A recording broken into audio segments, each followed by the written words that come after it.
Pag check ko may nag-shed na. Kaso ito lang yung normal.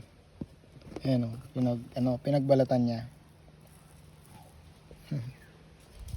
Ganda oh. Parang kulay gold siya. Ayan o, parang kulay gold. So kwento ko sa inyo, nag-umpisa kasi ako mag-ball python. Nag-umpisa agad ako sa may mga morph. So hindi ako nakahawak ng normal. Tapos nung nakahawak ako ng normal, parang sobrang nagagandaan ako sa kulay niya.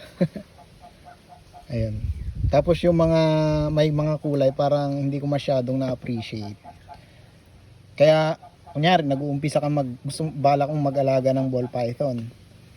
Advice ko sa inyo, kumuha muna kayo yung mga ganito, mga normal muna para ma-appreciate nyo yung may mga morph. Kasi mas mahal yung mga yun eh.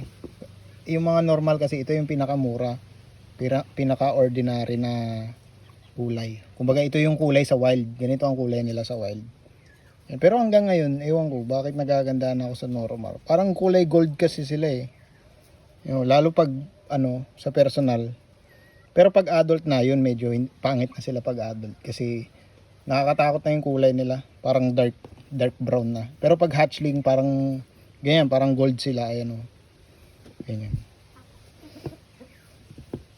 Ito, siguro mamaya o bukas magsished na rin ng mga to. Medyo na dry, babasain ko. Babasain natin. Medyo na dry eh. Babasain natin para ganyan lang. All good na yan.